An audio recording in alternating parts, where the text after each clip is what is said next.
90% of everything that is contaminant right now is either Listeria, E. coli, or Salmonella.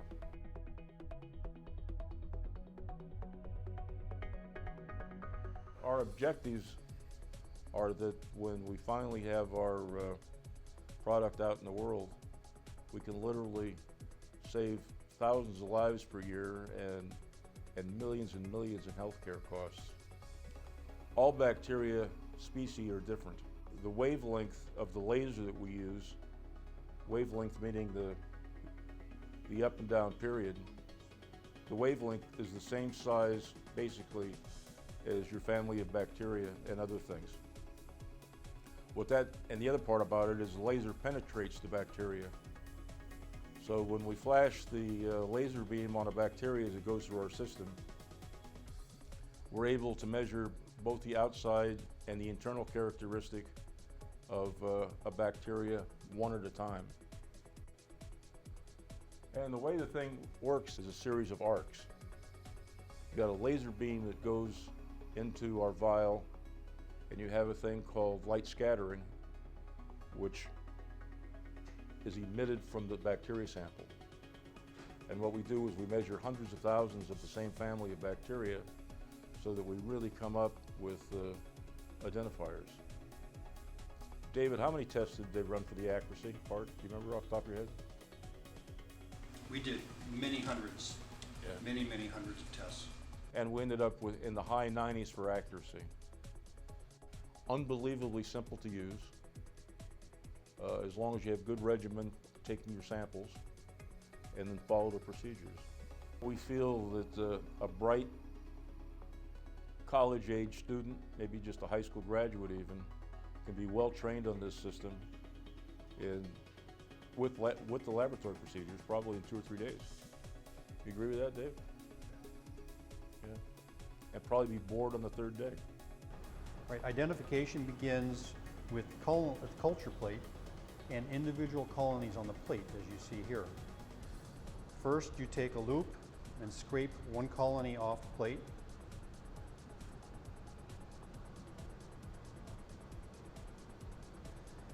And then you put it into a microcentrifuge tube that has filtered water in it.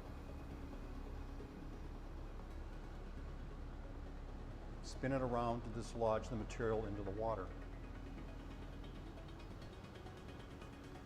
You close the microcentrifuge tube, then you vortex the sample for 15 to 20 seconds. This breaks the colony into individual cells. And now you pipette approximately 1 microliter into the sample vial.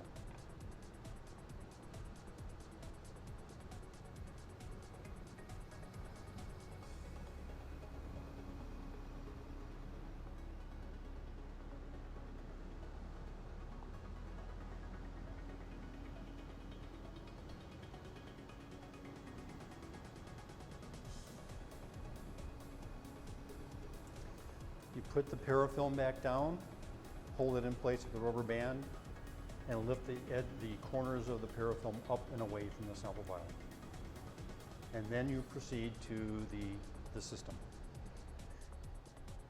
Now you put the sample into the system.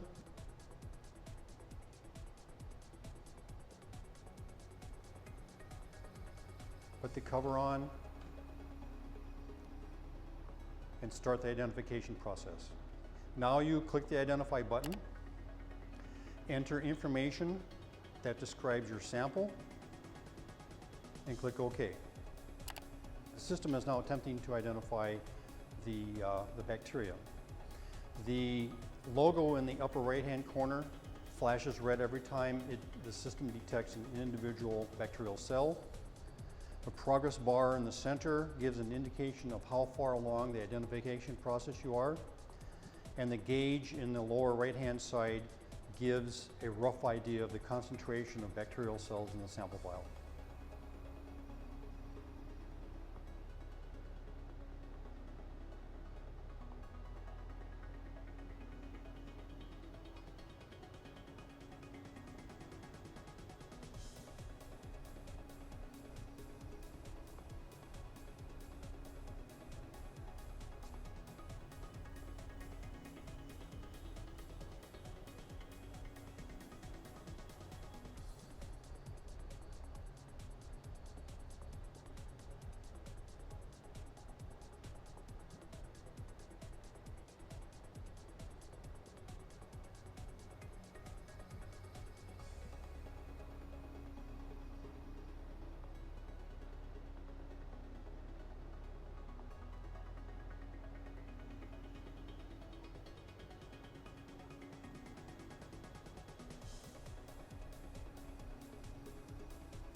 So at this time, the system has identified the sample as Listeria, which in fact it is.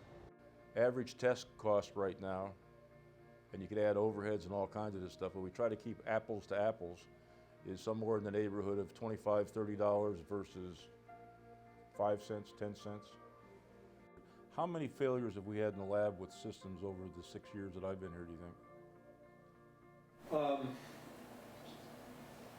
I've had maybe 2 power supply boards go bad and 1 laser. So the question was, if you want to hook it into your laptop, David had some little teeny computers out in back. A little netbook. You It, know, was, the it little- wasn't the current generation either. It was like the previous generation netbook that ran the device. Same program that you saw running the same kind of test. So you could use a netbook, $200 netbook, or you could use 3 or 4 times that pad of some kind if you wanted to run it. The new system is 100% USB compliant, meaning literally you can plug it into doggone any computer. It's being manufactured for us by OSI Systems up in Hawthorne, a world-class manufacturing company. Everyone that's looked at the system from a technical point of view has been pretty well blown away, including OSI. That's why they're building it for us. OSI has already given David some really good thoughts on what they call the MIT 1500 right now. So I mean, we're already looking, that far ahead. But the nice part, always to remember, is when we're going after a new bug, or we're looking at 3 bugs, or anything that I could envision us doing over the next 3 years, 4 years, there's no change to what we're going to do with the optical unit. Might be some changes with the software, might be some changes with the user interface, things like that. But there's an awful lot we got to learn in the user market too, because nothing like this has ever been out there before. I'm pretty convinced that the way this thing should go after we start getting multiple systems out is through us providing the servers and letting the machine dial up and get online as soon as you make a request. And that provides us so much more control over the whole product. The interesting part about the identification of anything in the bacteria range, whether it's fungi or what have you, there's an awful lot of more applications that we can expand it to. Clinical, like with MRSA, a lot of other things down the road. But by far the largest market segment, which in the U.S. is about $3.5 billion a year just in testing. $3.5 billion just in testing in the U.S. is food safety.